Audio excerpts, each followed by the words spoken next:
ज्याला जाणीव झाली ना, ज्याला कळलं ना, असा प्रत्येक मनुष्य आपल्या यथाशक्तीप्रमाणे, आपल्या मार्गदर्शनाप्रमाणे देवपूजा करत असतो. काय म्हटलेलं आहे माहितीये का? आपल्या शक्तीनुसार भावे पूजावा परमेश्वर, परंतु पूजू नये हा विचार कोठेची नाही. पूजू नये हा विचार कोठेची नाही. बरं का? फक्त फरक एवढाच आहे, काहींकडे पितळेच्या मूर्ती आहेत, काहींकडे चांदीच्या मूर्ती आहेत, काहींकडे सोन्याच्या असतील. फरक एवढाच आहे. तो पितळ, कॉपर, चांदी, सोना आपल्यासाठी आहे, देवासाठी ती देवाची मूर्तीच आहे. भक्तासाठी, दासासाठी, साधकासाठी ती देवाची मूर्ती आहे. मग ती पाषाणाची का होईना, देवाची मूर्ती आहे ती.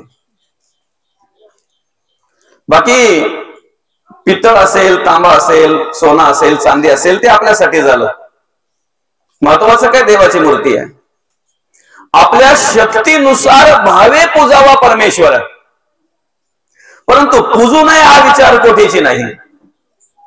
बरं, मग आम्ही आमच्या शक्तीनुसार जो काही परमार्थ करतो, जी काही भक्ती करतो, देवाचं नामस्मरण करतो, नामचिंतन करतो, कशासाठी? बरं, शेवटचा दिवस गोड व्हावा. प्रत्येकाचं उत्तर हेच आहे की नाही? शेवटचा दिवस गोड व्हावा. मग शेवटचा दिवस गोड व्हावा असं जर वाटत असेल तर माऊली म्हणतात, म्हणून सदा स्मरावे मातेची तुवा. कारण शेवटचा दिवस आम्हाला माहिती नाही. सदा स्मरावे का? अखंड आम्ही भगवंताचं नामस्मरण का करावं? कदाचित ती वेळ पण आमची शेवटची असू शकते ना. जी वेळ आमच्या वाट्याला आलेली ती वेळ पण आमच्या शेवटची असू शकते. आणि म्हणून मग या ठिकाणी भगवंत म्हणतात की यम यम वापी स्मरण भावम त्यजत्यन्ते कलेवरम तम तमे वेंती कोणते सदा तर्भाव भाविताः. आणि त्याच्यावर भाष्य करत असताना माऊली म्हणतात, ती विचितीनी अवसरे जे आवडून जीवी उरे, ते मरणाची ये मेरे फार हो लागे, आणि मरणी जयाचे आठवे, तो तेची गती ते पावे, म्हणून सदा स्मरावे मातेची तुवा. श्लोकावर अर्थ पूजा बांधण्याआधी, श्लोकावर चिंतन करण्याआधी ज्या निमित्तानं आपण या ठिकाणी ही प्रवचन सेवा आयोजित केलेली आहे, आपल्या या वाळशेत गावातील हे निचिते परिवार, खूप मोठं परिवार. निचिते परिवार म्हटल्यानंतर नाही का, वाळशेत गावामध्ये हे खूप मोठं परिवार, बरं का? आणि या निचिते परिवाराच्या मातोश्री कैलासवासी सांगुणाबाई धाकू निचिते, आईसाहेबांचं वृद्धापकाळाने निधन झालं आणि त्यांच्या उत्तर कार्यांच्या निमित्तानं आपण या ठिकाणी ही प्रवचन सेवा आयोजित केलेली आहे. खऱ्या अर्थानं या ठिकाणी कार्य करत असताना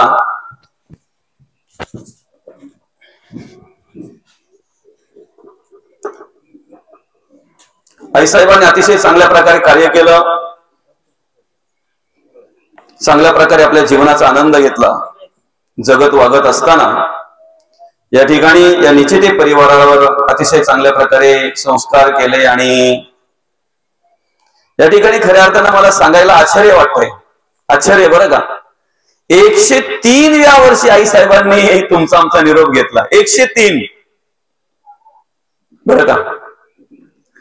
म्हणजे सेंचुरी पूर्ण करून 3 वर्षे पूर्ण केले. आता चिठ्ठी हातात आल्यानंतर माझा विश्वास बसत नव्हता की खरोखर 103 वर्षे आईसाहेबांना झाले असतील का. पण पुढचं वाचल्यावर लक्षात आलं, झाले असतील. बरं का?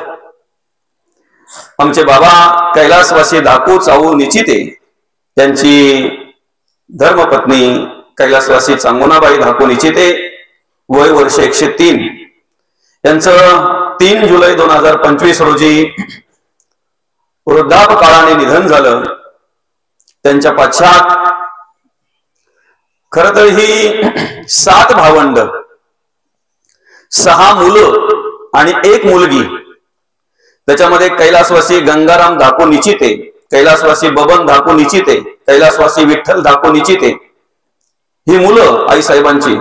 श्री एकनाथ धाकू निचिते, श्री गणपत धाकू निचिते आणि श्री बालू धाकू निचिते, त्याचप्रमाणे आमच्या मावशी या ठिकाणी आहेत, लीलाबाई मंगल देसले. अशा प्रकारे ही 7 मुलं, 22 नातू, बरं का, आणि 28 पंतू. मला तरी वाटतं ह्या इथं आता इकडे तिकडे फिरत होता, ते पंतूच असतात, बरोबर का? हा पंतूच ना. आता विचार करा तुम्ही, खऱ्या अर्थानं या ठिकाणी आईसाहेबांनी कार्य करत असताना त्यांनी आपल्या मुलांवर चांगल्या प्रकारे संस्कार केले, मुलींवर चांगल्या प्रकारे संस्कार केले, नातवंडांवर चांगल्या प्रकारे संस्कार केले आणि पतवंडांवर सुद्धा संस्कार करण्याचं भाग्य आईसाहेबांना लाभलं. आता तसं ज्या वेळेला मला संजय दादा देसले यांचा फोन आला आमच्या गावातील की दादा असं असं आहे, मला वाटलं नव्हतं की त्याची आजी असेल किंवा आजच सासू असेल, बरं का. आता नंदाताई या ठिकाणी बसलेले आहेत आमच्या, त्यांची बहीण संजय दादांची मिसेस, आमची मावशी लीला मावशी. आता ह्या मंडळीला आम्ही अगदी जवळून ओळखतो, अगदी जवळून म्हणजे त्यांच्या शेताला लागून आमचं शेत एकत्रच म्हणायला हरकत नाही. लहानपणापासून आम्ही त्यांना पाहतोय, ते आम्हाला पाहतायत. आध्यात्मिक विचाराची माणसं, अतिशय चांगल्या प्रकारे सुस्वभाव असलेली माणसं. आणि मग ज्या वेळेला इथे आल्यावर कळलं की मावशीची आई, त्याच्या आधी हे 4-5 भाऊ आहेत, बरं का. आणि अशा प्रकारे या ठिकाणी आईसाहेबांनी 103 वर्ष कार्य केलं. वयाच्या 103व्या वर्षी आईसाहेबांनी तुमचा आमचा निरोप घेतला. आईसाहेबांच्या आयुष्यामध्ये अनेक दुःखद घटना घडल्या, अनेक प्रकारचं दुःख, अनेक प्रकारचे प्रसंग निर्माण झाले, बरं का. अनेक प्रकारचे प्रसंग निर्माण झाले आणि अनेक प्रकारचं दुःख आईसाहेबांच्या आयुष्यामध्ये आईसाहेबांना पाहायला मिळालं. त्यामध्ये विशेष करून आईसाहेबांचा आता मृत्यू झाला, आता आईसाहेब गेले वृद्धापकाळाने, त्यांनी तुमचा आमचा निरोप घेतला. पण मागील 35 वर्षापूर्वी कैलासवासी धाकू चाहू निचिते, अर्थात या निचिते परिवाराचं पितृक्षेत्र हरपलं 35 वर्षापूर्वी. आणि त्यानंतर खऱ्या अर्थानं 35 वर्षापूर्वी आईसाहेबांना हा एक दुःखद घटना त्यांच्या आयुष्यामध्ये घडली की त्यांचे पती गेले. त्या दुःखातून कुठे सावरतात नाही सावरतात, तर बाबा गेले त्याच्या 2-3 वर्षी लगेचच आईसाहेबांचा मोठा मुलगा कैलासवासी गंगाराम धाकू निचिते, दादांचं देहांत झालं. एक दुःखद असं निधन झालं. त्याच्यानंतर 2005 साली कैलासवासी बबन धाकू निचिते, आईसाहेबांचा दुसरा मुलगा, त्यांचं देहांत झालं, त्यांचं दुःखद निधन झालं. त्याचप्रमाणे कैलासवासी विठ्ठल धाकू निचिते, आईसाहेबांचा तिसरा मुलगा, 2008 साली त्यांचंही निधन झालं. आणि अशा प्रकारे एकावर एक या दुःखद घटना घडत असताना, हे दुःखाचे धके चपेटे सोसत असताना आपल्या मुलांना आधार दिला पाहिजे, आपल्या नातवंडांना आधार दिला पाहिजे, आपल्या पतवंडांवर संस्कार केले पाहिजेत, या उद्देशाने आईसाहेबांनी आपल्या जीवनाचा मार्ग क्रमण केला. आणि जेवढं चांगलं जगता येईल, जेवढं चांगलं वागता येईल, त्या पद्धतीने या ठिकाणी आईसाहेबांनी अतिशय चांगल्या प्रकारे कार्य केलं. अतिशय चांगल्या प्रकारे या ठिकाणी 103 वर्ष कार्य करून आणि आईसाहेबांनी वृद्धापकाळाने तुमचा आमचा निरोप घेतला. खरं तर या ठिकाणी मला सांगावंसं वाटतंय की आम्ही ज्या वेळेला उत्तर कार्यांच्या प्रवचनाला जातो, या ठिकाणी आमचे उत्तम महाराज बसलेले, आमचे बाबा, त्यांनाही माहिती आहे, आपण सर्वच मंडळी असताय बऱ्याच ठिकाणी. उत्तर कार्यांचं प्रवचन हे आम्हाला सुरुवातीला 4 ते 5 माणसांच्यातच चालू करावं लागतंय. घरातले 2-4 असतील ना, त्यांना सांगायचं बाबा बसा, आपण सुरू करू.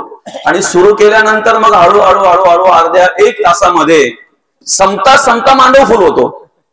संपता कारण आपल्याकडची मंडळी कशी असतात, सगळ्यांना माहिती आहे बाबा 11-11:30 पर्यंत जर प्रवचन चालतंय आणि आपल्याला जर फक्त दर्शनालाच जायचंय, तर मग आपण 11-11:30 जायचं. आणि जी कामाची माणसं आहेत,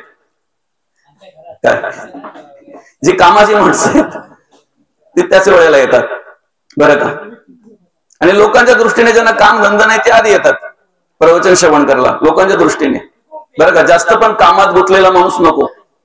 पण जास्त जर कामात गुंतला ना तर मग आपल्या रावणासारखी अवस्था होते. रावण कशात गुंतला होता बरं? इंद्र कशात गुंतला होता बरं? इंद्राला भुरं पडली ना, तर इंद्र कशात गुंतला होता? म्हणून जास्त पण कामात माणूस नको. असो, मला या ठिकाणी सांगावं असं वाटतंय की आज सुरुवात करतानाच मांडव भरलेला आहे, पूर्ण खुर्च्या भरलेल्या आहेत आणि सुरुवातच अशा प्रकारे अतिशय चांगल्या प्रकारे या ठिकाणी मला पाहायला मिळाली. कारण जर 7 मुलं आहेत आईसाहेबांची बरं का, 22 नातू आहेत आणि 28 पंतू आहेत, बाकी गरज काय? आणि मला तरी वाटतंय की त्यापैकी बरेचसे म्हणजे सगळेच इथे उपस्थित आहेत असं म्हणायला हरकत नाही. पण विशेष म्हणजे तुमचे नातेवाईक सुद्धा, आता बाबांनी मला आल्यानंतर नातं सांगितलं, बाबांचे मामे सासरे पण तरी ते माझ्या जोडीला उपस्थित आहेत बरं का.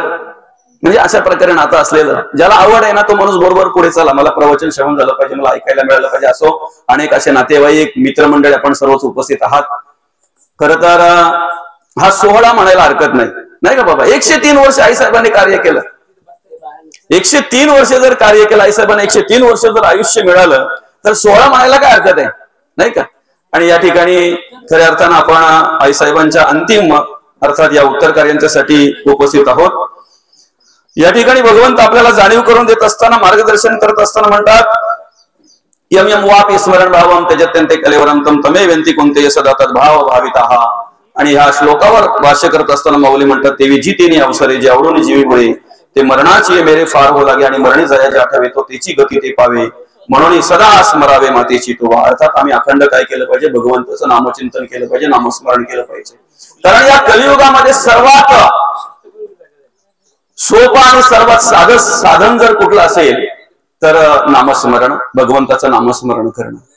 बाकीची प्रत्येक साधना ही समोरच्यावर अवलंबून आहेत, अनेकांवर अवलंबून आहेत. प्रत्येक साधनासाठी आम्हाला बरीच काही साधन सामुग्री गोळा करावी लागणार आहे.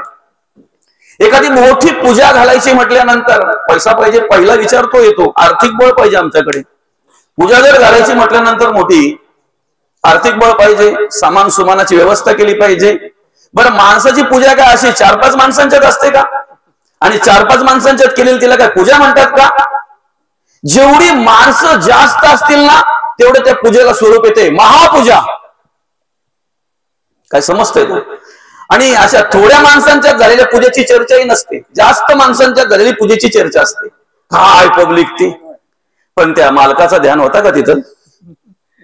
का तो फक्त पब्लिकच मोजत होता, किती आले किती नाही? पूजेमध्ये मालकाचं ध्यान होतं का?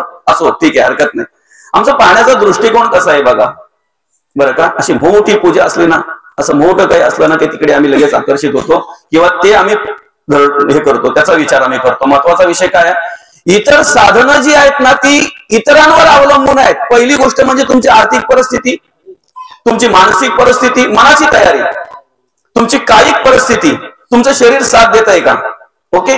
त्याच्यानंतर आर्थिक, कायिक, वाचिक, मानसिक परिस्थिती, या 4ही परिस्थितीचा विचार केला जातो, 4ही शिल्लकीचा विचार केला जातो. त्याच्यानंतर तुम्हाला माणसं जमवायची आहेत म्हटल्यानंतर तेवढं आमंत्रण आलं, त्यांची व्यवस्था आली, आणि त्याच्यानंतर पूजा सांगणारा आला, पूजा करणारा आला, पूजा करून घेणारा आला.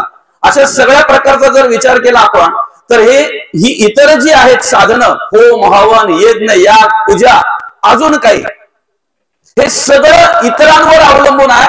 त्यासाठी आमच्याकडे बऱ्याच प्रकारची साधनं आम्हाला अशी गोळा करावी लागणार आहे, बऱ्याच प्रकारचा विचार करावा लागणार आहे. भगवंताचं नामस्मरण जर करायचं असेल तर तुमच्या खिशात साधारणतः किती पैसे पाहिजे? किती पैसे असतील तर तुम्ही देवाचं नामस्मरण करू शकता? काहीच नाही. उलट असं म्हणा, काहीच नसतानाच आम्हाला देवाची आठवण येते. काही समजतंय? रिकामा खिसा देव दाखवतो. आम्हाला देवाची आठवण कधी होते? पैसे नसतानाच, काही नसताना देवाची आठवण होते ना. आमच्या घरात जर सुख ओसंडून वाहत असेल तर आम्हाला दिवा लावायला सांगायला लागते, आठवण करून द्यावी लागते, बाबा घरी घेऊ दे. घरात जर सुख ओसंडून वाहत असेल तर घरामध्ये दिवा संध्याकाळच्या वेळेला बाबा कोणतरी दिवा लावा.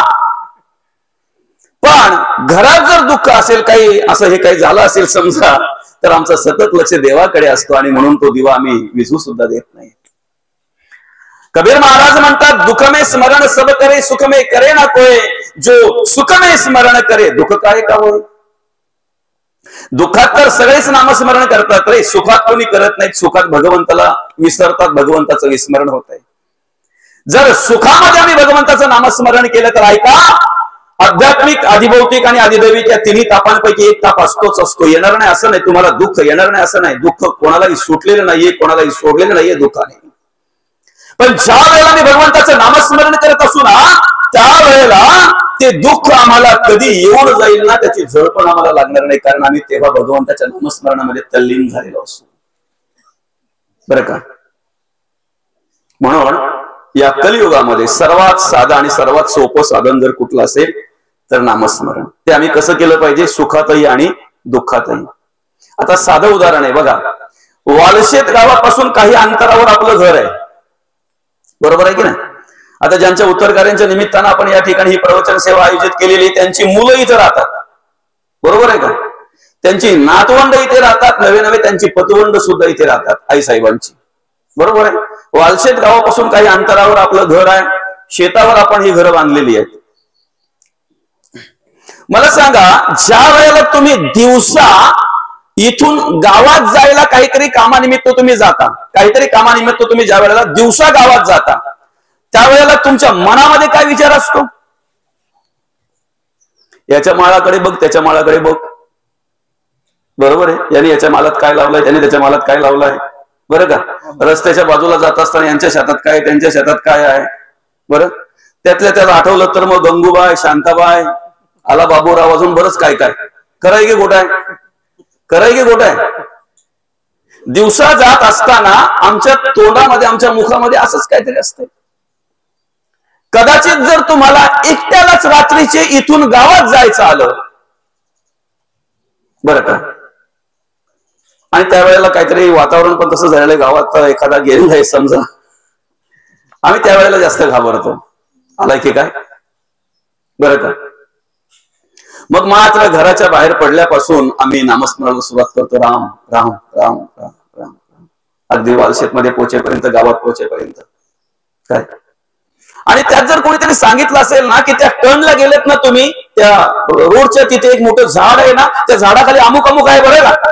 काय नसतंय, बरं का? पण फक्त एक आपण कल्पना करू, नेमका तिथेच गेल्यानंतर जर पाला खरबडला, राम बोलते की मरा बोलते तेही त्याला कळत नाही, एवढं स्पीड वाटतो त्याचा. दुःखमे स्मरण सब करे, सुखमय करे ना कोय, जो सुखमय स्मरण करे दुःख काय का हो. म्हणून आम्ही काय केलं पाहिजे? अखंड भगवंताचं नामस्मरण केलं. देवीची तिने अवसरे जेवढून जीवीवर ते मरणाचे मेरे फारवो लागे, आणि मरणी जया जय आठवे तो तेची गती ते पावे, म्हणून सदा स्मरावे मातेची तुवा. म्हणून आम्ही अखंड काय केलं पाहिजे? भगवंताचं नामस्मरण केलं पाहिजे, भगवंताचं नामचिंतन केलं पाहिजे, अखंड भगवंताचं नामचिंतन केलं पाहिजे, बरं का? झाडावर अनेक फुलं असतात, झाडावर अनेक प्रकारची अनेक फुलं असतात, पण सगळीच फुलं देवाच्या चरणी पोचतात का? सगळीच फुलं देवाच्या चरणी जातात? नाही ना. ती झाडावरची फुलं काढता काढता काही वेळेला त्या काढणाऱ्याच्या हातातून पण खाली पडतात, बरं का? आणि पडलेलं फुल जेणेकरून तो उचलत नाही, तो झाडावरची जी आहेत ना, तो काढण्याचा विचार करत असतो, बरं का? ती कॅरेट मध्ये येतात, कॅरेटच बोलतात ना त्याला, तर चौकून येतं ते फुलांसाठी कॅरेट, नाही का? पहिले पाट्या असायच्या बांबूच्या, बरोबर? मी खूप जुना माणूस आहे ना, त्यामुळे जुन्याच गोष्टी सांगणार. काही कॅरेटमध्ये, काही पाट्यांमध्ये, काही पोत्यांमध्ये, किंवा आपल्या ज्या काय असतात पिशव्या त्यांच्यामध्ये, बरोबर का? आता त्या जातात मार्केटमध्ये, मार्केटमध्ये जाताना पण एखादा देवाला पूजेसाठी फुलं घ्यायला येतो, तो ज्या वेळेला फुलं घ्यायला येतो ना, त्यावेळेला त्या टोपल्यातली फुलं सगळी त्याच्याकडे आतुरतेने वाट पाहत असतात, आमचा नंबर लागेल तर बरं आहे, कारण हा देवासाठी फुलं घ्यायला आलेला आहे. आणि मग तो असा मूड भरतोय, हाताने असं घेतोय आणि त्या काट्यामध्ये टाकतोय, वजनामध्ये. समाधान वाटतंय त्यांना, बाबा आलो एकदाचा वजनात. पण त्यातही त्याला जेव्हा त्या देणाऱ्याला समजतंय नको 4-5 फुलं जास्त झाल्यात, तो परत जेव्हा काट्यातली काढतो आणि पुरा त्या टोपलीत टाकतो ना, तेव्हा मात्र ती काट्यात गेलेली फुलं टोपलीत आल्यानंतर नाराज होत असतात. आता कुठे जाऊ ते सांगू शकत नाही, कारण देवाला फुलं नेणारा माणूस हा रोजचा आहे, त्याच्या वजनामध्ये त्याला देताना मात्र मी त्या ठिकाणी समाविष्ट झालो नाही. ऐका, काही फुलं गजऱ्यात जातात, काही वेणीत जातात, काही देवाच्या चरणाशी जातात, बरं का? काही देवाच्या डोक्यावर पण बसतात. आपला अधिकार नाही तो, बरं का? जो तुम्हाला सांभाळतोय, वाढवतोय, घडवतोय, अंतरात्मा म्हणून अखंड जो तुमची आमची सेवा करतोय, त्याच्याबद्दल वाईट चर्चा करणं, देवाबद्दल नास्तिक विचाराची चर्चा करणं, नको त्या गोष्टीची चर्चा करणं, देव नाहीच आहे म्हणणं, कुठे आहेत ही फुलं? आहेत कुठे ही फुलं? आणि म्हणून मग अशा प्रकारे अनेक फुलं असतात, पण सगळीच फुलं देवाच्या चरणी जात नाहीत, देवाच्या चरणी वाहिली जात नाहीत, बरं का? आणि विशेष म्हणजे दुसरं काय माहिती आहे का? देवाला शिली फुलं आवडत नाहीत. देवाला आपण शिली फुलं वाहतो का? नाही, देवाला आपण ताजी फुलं वाहतोय. देवाला ताजी फुलं आवडतात, हे सगळं आम्हाला कळतंय, बरं का? मग देवाला जर ताजी फुलं आवडतात तर आम्ही सुद्धा आमचं हे शरीर कोमे जायची वाट का पाहावी बरं देवाला वाहण्यासाठी? ज्या वेळेला आम्हाला स्मरण होते ना, त्यावेळेला, ज्या वेळेला आम्हाला मार्गदर्शन मिळते ना, त्यावेळेला, ज्या वेळेला आम्हाला श्री गुरु चरण प्राप्त होतात आणि तिथून आम्हाला जो उपदेश मिळतो ना, त्या वेळेपासून आम्ही परमार्थ केला पाहिजे, अध्यात्म केला पाहिजे, दैवाचं नामचिंतन केलं पाहिजे. ज्या वेळेला होईल त्यावेळेला, ज्या वेळेला स्मरण होईल त्यावेळेला, जेव्हा कळेल तेव्हापासून आम्ही भगवंताचं नामचिंतन केलं पाहिजे. बरं, मग आम्हाला काय महत्व प्राप्त होईल जर आम्ही अखंड भगवंताचं नामस्मरण केलं तर? ऐका, गजऱ्याला लावलेली फुलं जर कुठेतरी गजरा पडलेला दिसला, तुडवतो ना डायरेक्ट आपण, बाजूला करतो, तुडवून जातो, गजरा येतो, बरोबर आहे की नाही? वेगळ्या ठिकाणी वेगळ्या प्रकारे वापरलेली फुलं आम्ही त्याचा विचार करत नाही. आता तुम्ही ज्या वेळेला फुलांचा भरपूर बहार असतो ना, त्यावेळेला त्या रोडला जर कधी गेलात ना, कल्याण मुरबाड रोडला, तर पोटगाव ते मामनोली या दरम्यान मध्ये तुम्हाला ढीगच्या ढीग असे पडलेले दिसतील फुलांचे, पुजली जातात तिथे फुलं बाबा. म्हणजे ज्यांचं तिथे मार्केटमध्ये काही मोल नसतंय ना, ते इकडे आणून खाली करतात टेम्पो, बरं का? महत्वाचा विषय काय माहितीये का? माणसं आज भरपूर आहेत, किती आहेत? अगणित, मोजू शकत नाही, एवढी माणसं आहेत. सगळीच अध्यात्म करतात का? सगळीच परमार्थ करतात का? सगळेच देवाचं नामस्मरण करतात का? मग नाही करत त्यांच्यात आणि जे करतात त्यांच्यात फरक काय तर ऐका.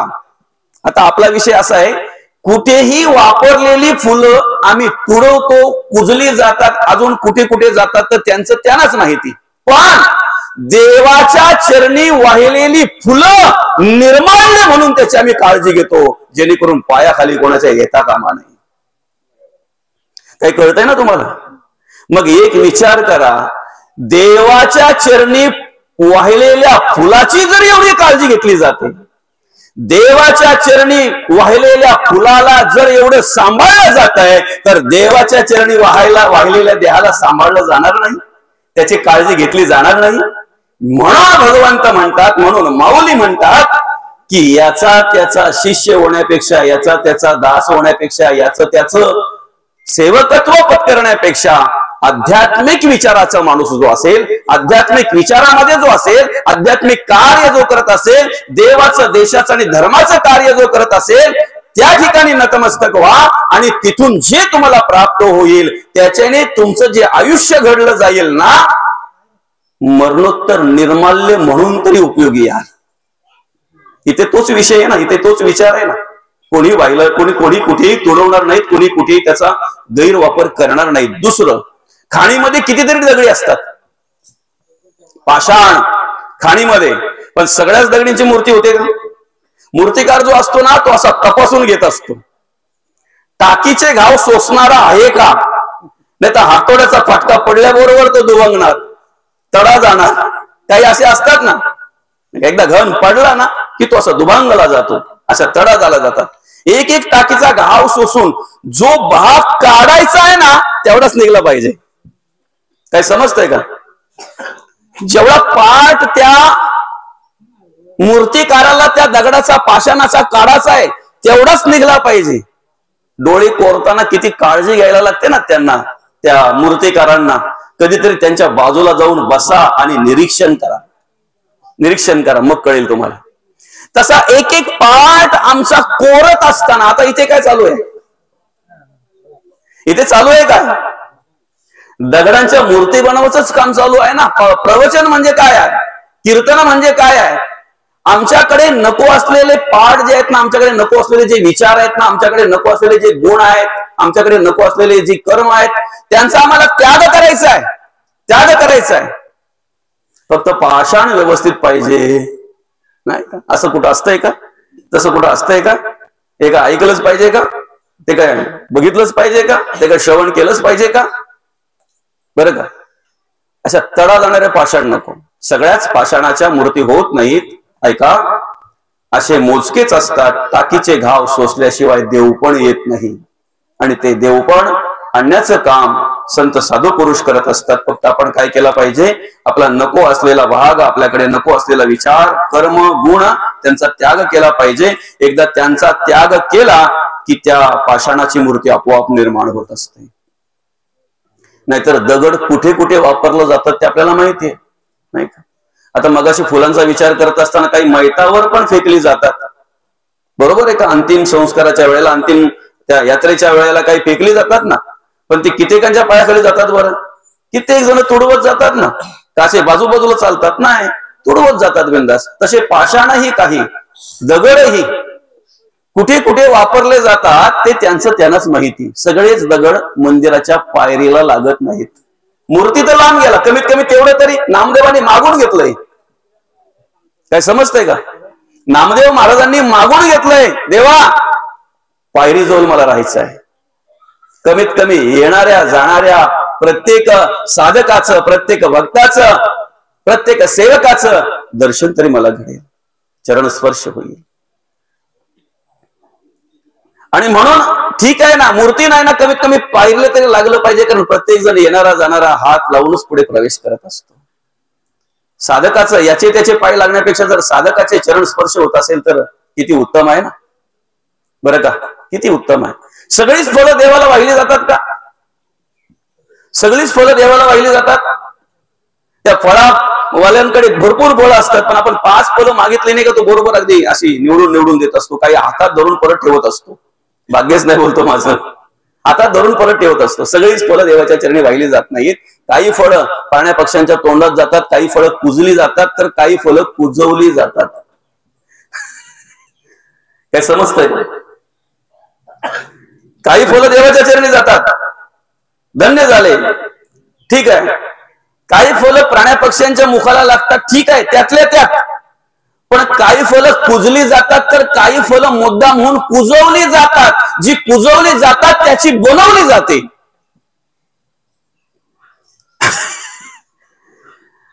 आणि तिचा स्पर्श ज्याला होतो ना, तिचा संग ज्याला होतो ना, त्याचं आयुष्य बर्बाद होतंय, त्याचं जीवन बर्बाद होतंय, त्याचा संसार बर्बाद होतो, त्याचं घरदार बर्बाद होतंय, त्याची मुलं बाळ रस्त्यावर येतात. भाषा कळते ना तुम्हाला? म्हणून बोलतात ना, ती संत्राची होती, चिकूची होती. ची म्हणजे काय माहितीये का? किडे पडेपर्यंत कुजवावं लागतंय, आणि जेवढं कुजेल ना तेवढी पॉवरफुल होते असं म्हणतात. असो, आपला विषय फक्त काय माहितीये का? सगळीच फळं देवाच्या चरणी पोचत नाहीत, सगळीच फुलं देवाच्या चरणी पोचत नाहीत. सगळ्याच पाषाणाच्या मूर्ती होत नाहीत, सगळ्याच पाषाणाच्या मूर्ती होत नाहीत. मग एक विचार केला पाहिजे की माणसं अनेक आहेत, भरपूर माणसं आहेत, आज संख्या कमी आहे का? भाग्यवान कोण आहे बरं का? भाग्यवान कोण आहे?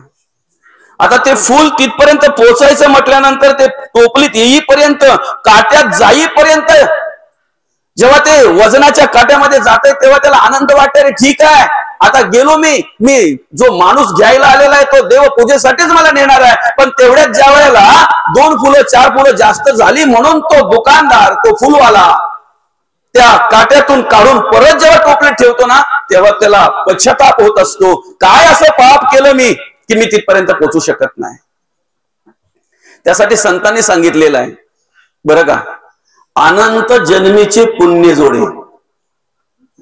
ऐकताय का तुम्ही? आम्ही जे आज प्रवचन श्रवण करतोय ना, प्रवचन करणारा मोठा ना ऐकणारा मोठा, भेद नाही, अजिबात भेद नाही, मुळीच नाही.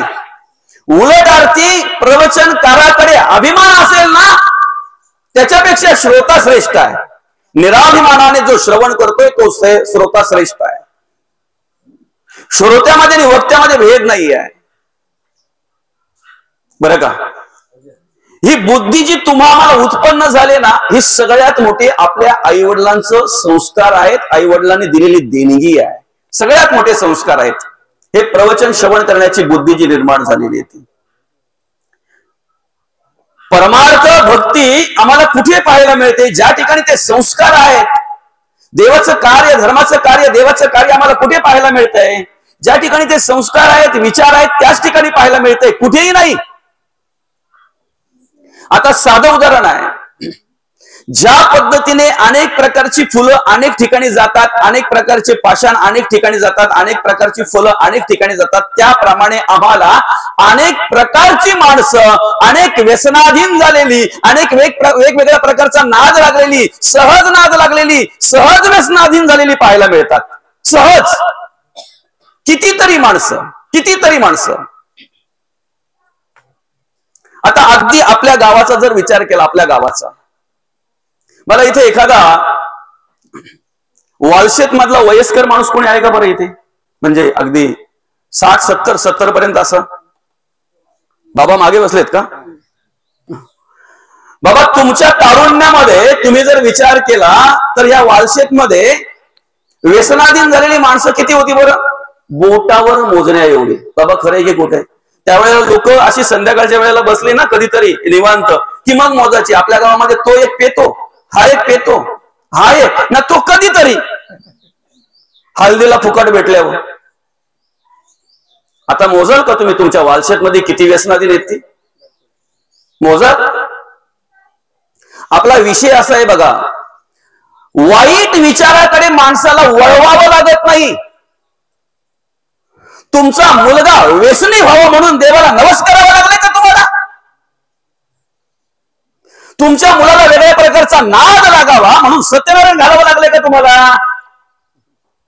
लागलेला नाद सुटावा म्हणून देवाला नमस्कार करावा लागलेला आहे. लागलेला व्यसन सुटावं म्हणून देवाला हात जोडून विनंती करावी लागलेली आहे.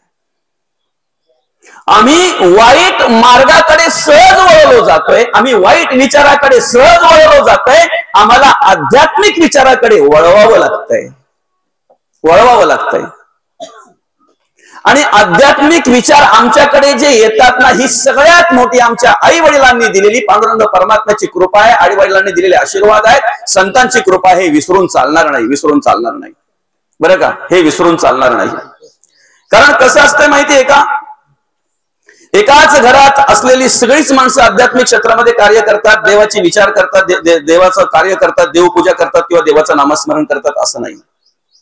आपला विषय आहे, तीच फुलं देवाच्या चरणी पोहोचली जातात ज्यांची काहीतरी पूर्वपुण्याई, तीच फळं देवाच्या चरणी पोहोचली जातात ज्यांची काहीतरी पूर्वपुण्याई आहे. ऐका, माणसं अनेक आहेत पण तीच आध्यात्मिक विचारामध्ये आली जातात, तीच देवपूजा करतात, तीच भक्ती करतात, तीच देवाचं, देशाचं आणि धर्माचं कार्य करतात ज्यांची काहीतरी शिल्लक आहे.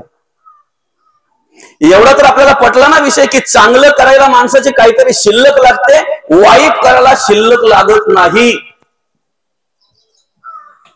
वाईट विचार निर्माण व्हायला, आमचं जीवन बर्बाद करणारे जे विचार आहेत, आमचं आयुष्य बर्बाद करणारे जे विचार आहेत, ते निर्माण व्हायला काही शिल्लक लागत नाही,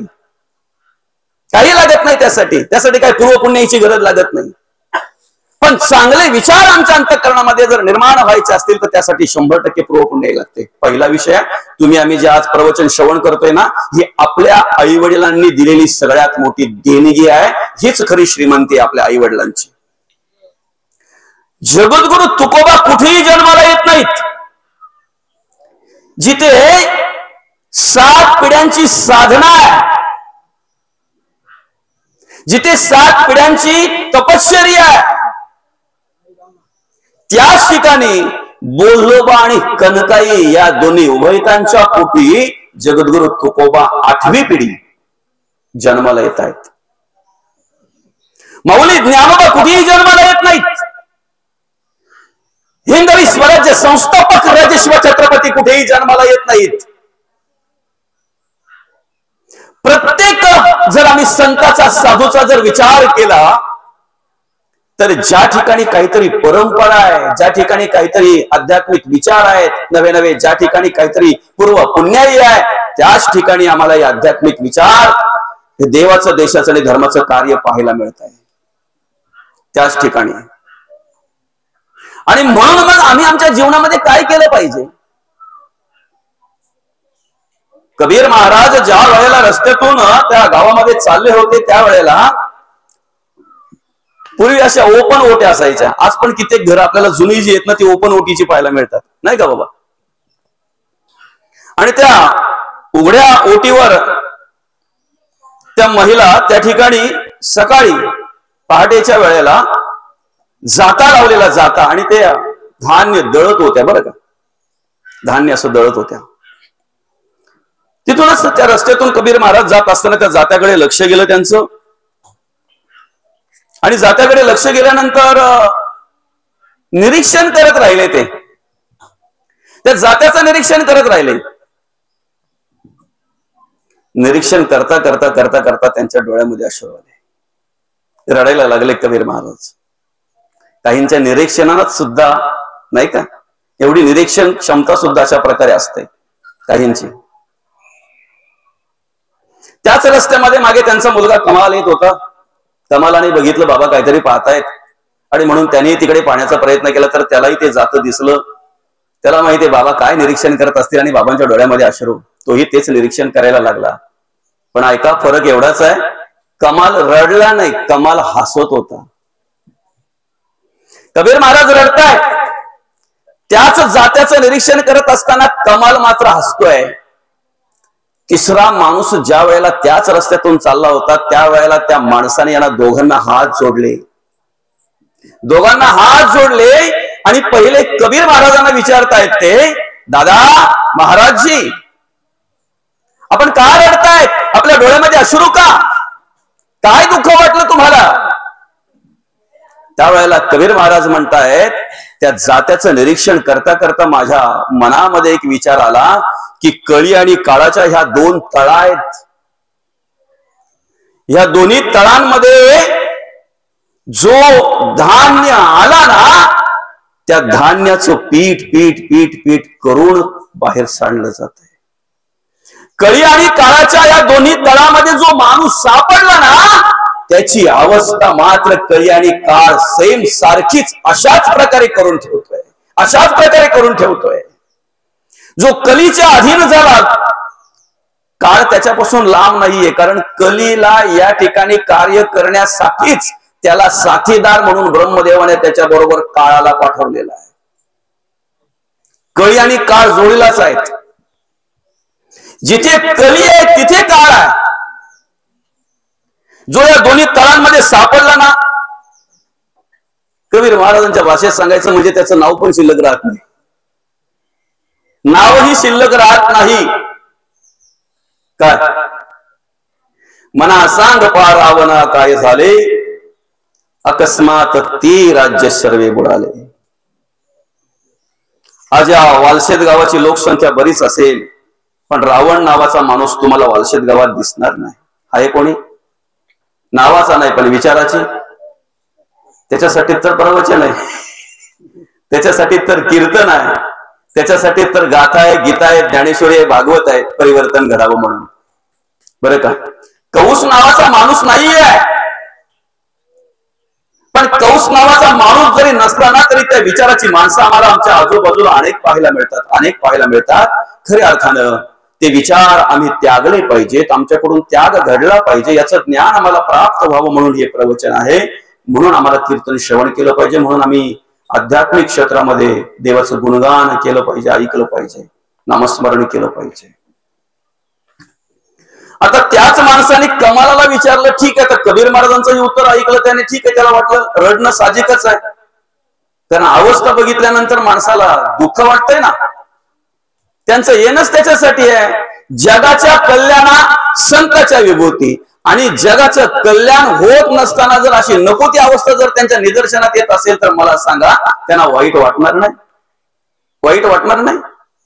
हा नरदेह आम्हाला भगवंताने आध्यात्मिक क्षेत्र आणि परमार्थ करण्यासाठी जर दिलेला आहे, देवाचं नामचिंतन जर करण्यासाठी दिलेला आहे, आणि तोच नरदेह जर व्यसनाधीन होऊन बर्बाद होत असेल, तोच नरदेह जर एखाद्या व्यसनाधीन एखाद्या नादाधीन लागून जर बर्बाद होत असेल, तर मला सांगा, संतांना त्या देहाकडे बघितल्यानंतर त्यांच्या डोळ्यात अश्रू येत नसतील का?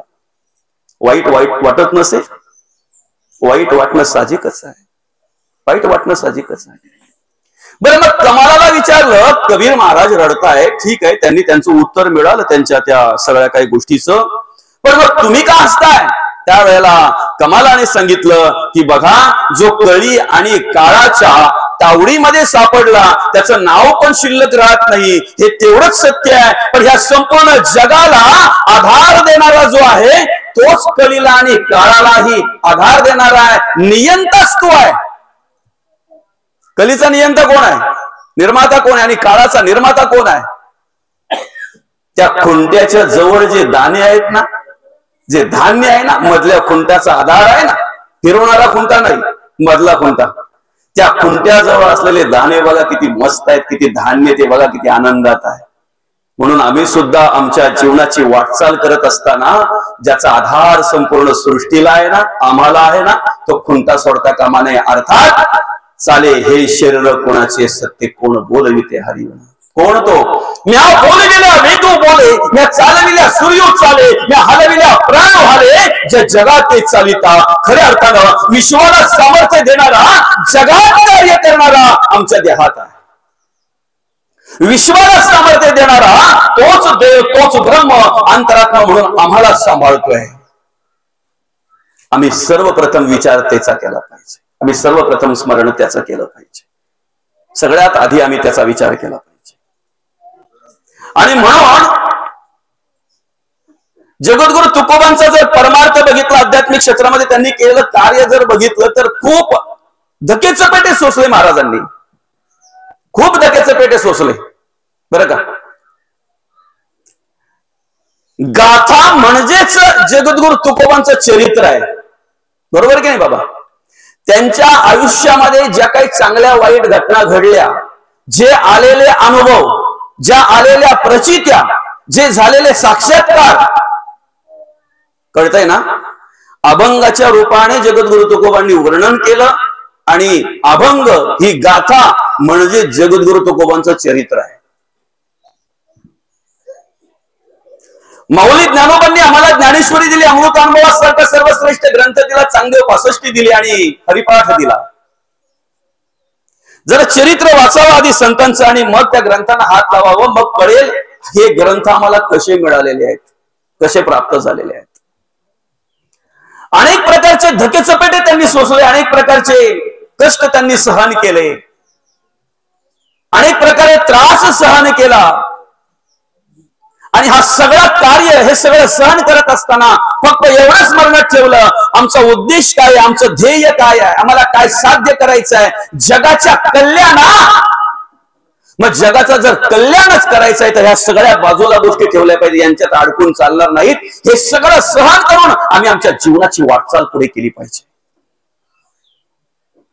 जगद्गुरु तुकोबांनी अनेक प्रकारे सहन केलं म्हणून 4-4.5 हजार अभंग आम्हाला मिळाले. जर इतरांचा विचार करून तिथेच जर आमच्यासारखे गप्प बसले असते तर ऐका, आज आम्हाला गाथा मिळाली नसती, 4-4.5 हजार अभंग मिळाले नसते. लोक त्रास देत आहेत, काय हे करावं? पण हा विचार संतांनी नाही केला, माऊलींनी नाही केला, शांतीब्रह्मनाथ महाराजांनी नाही केला तो विचार. हिंदवी स्वराज्य संस्थापक राजेश्वर छत्रपतींचा जर आम्ही विचार केला तर हिंदवी स्वराज्य संस्थापक राजेश्वर छत्रपतींना विरोध करणारे पहिले कोण होते? अरे ज्यांच्याशी आम्हाला लढायचं आहे ना, ते शत्रू आमच्या समोर आहेत, ते शत्रू म्हणून उभे आहेत. पण आमच्यातले ज्या वेळेला काही फितूर होत आहेत ना, त्यावेळेला मात्र आम्हाला अंतःकरणपूर्वक पश्चाताप होत असतो. त्यांच्या त्या जगण्या वागण्याकडे पाहून आमच्या तळपायाच्या मस्तकाला जात असते. शत्रूशी लढण्याचं सामर्थ्य आम्हाला देवाने दिलेलं आहे, भगवंताने दिलेलं आहे. हे धर्म कार्य करण्यासाठी, दुष्टांचा नाश करण्यासाठी प्रत्यक्ष भगवंत आम्हाला सामर्थ्य देत असतो. पण ते धर्म कार्य करत असताना आमच्याच आजूबाजूचे जर आम्हाला त्रास देत असतील आणि धर्माला विरोध करत असतील तर त्यावेळेला मात्र आम्हाला अत्यंत दुःख होत असते, अत्यंत दुःख होत असते. आणि या सगळ्या प्रकारचे धके चपेटे संतांनी सहन केले, साधू पुरुषांनी सहन केले. आणि म्हणून आज आम्हाला अतिशय साधा आणि सोपा परमार्थ करून दिलेले, अतिशय साधा सोपा, अतिशय. कधीतरी निवांत बसून आपण स्वतः एक अभंगाची रचना करण्याचा प्रयत्न करा बरं का. कधीतरी निवांत बसा असं आणि निवांत बसून फक्त एकच अभंगाची रचना करण्याचा प्रयत्न करा आपण. आणि मग आपल्याला कळेल 4-4.5 हजार अभंग जगद्गुरु तुकोबांनी कसे निर्माण केले असतील, कशी रचना केली असेल. आज श्लोक वाचता वाचता आम्हाला घाम फुटतो. काय समजतंय का? गीतेतला श्लोक वाचता वाचता आम्हाला घाम फुटतो. कधीतरी इकडचा शब्द तिकडे जातो, तिकडचा शब्द इकडे येतो. भाष्य करत असताना जवळजवळ 9,000 ओव्या, 18 अध्याय त्या ठिकाणी मौलींनी आम्हाला रचना केली. खऱ्या अर्थानं आमच्यासाठी फक्त एक विचार करा, ही रचना कशी केली असेल, कशा पद्धतीने झाली असेल, कशा पद्धतीने केली असेल. रचना करत असताना मौलींना काही हाल अपेष्टा, काही दुःख, काही त्रास सहन करावा लागला का? आम्हाला किती सोपं करून दिलंय बघा ना. काय म्हणतात भगवंत या ठिकाणी, मरणे जयाजी आठवे तो त्याची गती ते पावे, म्हणून सदा स्मरावे मातेची तुवा. आम्ही अखंड काय केलं पाहिजे? भगवंताचं नामस्मरण केलं पाहिजे, नामचिंतन केलं पाहिजे. बरं, मग कदाचित आपल्या मनामध्ये विचार येईल, देवाचं नामस्मरण जर आम्ही अखंड केलं तर आम्हाला काय मिळेल त्याच्यातून? कारण पहिला प्रश्न माणसाचा तोच असतो, मी येईन ना तुझ्या बरोबर, मला काय मिळेल? काय मिळेल हा पहिला प्रश्न असतो. कुठेही जाऊ द्या, कुठेही. जनाचा लालची स्वभाव, स्वार्थ असतो माणसाच्या अंतःकरणामध्ये. मला काहीतरी मिळावं ही वासना असते माणसाच्या पिंडामध्ये, अंतःकरणामध्ये.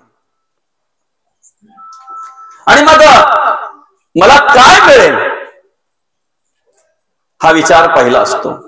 कदाचित आपल्या अंतःकरणामध्ये असा विचार येईल की नामस्मरण जर आम्ही केलं तर आमच्यामध्ये काय बदल घडेल, अखंड नामस्मरण जर आम्ही केलं तर काय परिवर्तन होईल बरं. तुमच्या आमच्या पाहण्यातला, रोजच्या पाहण्यातलं एक उदाहरण सांगतो. चला, रोजच्या पाहण्यातलं.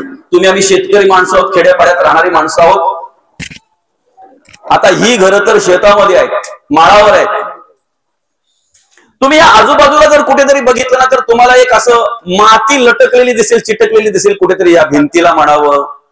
जास्त दिवस कपडे घातले नाही तर कपड्यांना पण काय गोंगेऱ्याचं घरटं असतंय ना.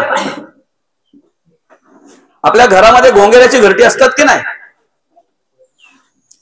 ती घरटी ज्या वेळेला आपण फोडतो माती, त्यावेळेला त्याच्यातून काय निघतंय बरं?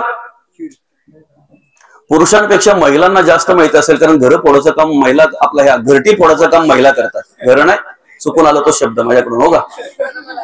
नाही नाही, घरं नव्हताच मला बोलायचा उद्देश, मला घरटीच बोलायची होती बरं. काही बाजूला राहू द्या हो, पण कैकेयीला आग लावली कोणी? काय नाव तिचं? मंथरा. नाही का? मंथरा म्हणजे तुम्हाला माहितीये का कोण? तुम्ही जंगलामध्ये ज्या वेळेला फाट्यानं जाता ना, त्यावेळेला एप्रिल मे मध्ये ज्या वेळेला आपण फाट्यानं जातो की नाही, त्यावेळेला त्या लटकलेल्या चिंचा असतात ना झाडावर, ती वेल काय असते, ती काय बोलतात त्याला, चिंचेसारख्या शेंगा असतात त्या, कोयलू. कोयलू म्हणजेच मंथरा. जिथं जाईल तिथं खाजवा खाजव झाली समजा, आपण बोलतो. पण ही बाई त्यांच्या घरातल्या निघली ना, आता समजा संध्याकाळी त्यांच्या घरात. पण मला तसं बोलायचं नव्हतं, घरं फोडायचं नाही, घरटे फोडायची. घरटे फोडायचं काम कोण करत आहे? घरटी म्हणजे ती माती लटकलेली. कारण सर्वस्वी जबाबदारी घराच्या स्वच्छतेची महिलेवर आहे ना, महिलेवर आहे की नाही. म्हणून घरटी फोडायचं काम कोण करत आहे? अजून पण तुम्ही बोलत नाही, मी घरा बोलतच नाही ना. आपल्या भिंतीवर जी काही मातीची घरटी असतात, घोंगेऱ्याची, चला घोंगेऱ्याची, माणसांची नाही, ती घरटी फोडायचं काम महिला करतात. बरोबर आहे की नाही? बरं, मी एवढ्या जबाबदारीने सांगतो ना की घराच्या स्वच्छतेची जबाबदारी कोणावर असते? कधीतरी झाडू द्यायची वेळ तो बोलतो मी झाडू मारू, मग काय फक्त खायचंच काम करतो. पण असू दे, चल, ती काय हरकत नाही बाबा, त्यांची जबाबदारी त्यांची. म्हणून मी विशेष करून बोलतोय की त्याचा अनुभव जास्त महिलेला असेल, महिलांना असेल. मला सांगा, ज्या वेळेला आपण घरटी फोडतो परत एकदा त्या घोंगेऱ्यांची, त्यावेळेला त्याच्यातून काय निघतंय बरं? आळ्या निघतात, किडी निघतात. बरोबर आहे? त्या आळ्या ज्या असतात ना, त्या घोंगेऱ्याने त्याच्या घरट्यामध्ये आणून ठेवलेल्या असतात. बरं का? बरोबर आहे की नाही? आणून ठेवलेले असतात. आणि तो कुठूनही आला ना, कुठूनही आला की त्या आळ्यांना टोचतोय त्याचं सुख. आपण देवाकडे काय मागतो? सुख. सुख पण कधीतरी टोचतंय, हे लक्षात ठेवा. सुख पण कधीतरी टोचतोय, ठीक आहे. तर तो कुठूनही आला ना की ते आड्यांना टोचतोय, सुख टोचतोय त्याचं. त्यामुळे सतत तो असला काय ना नसला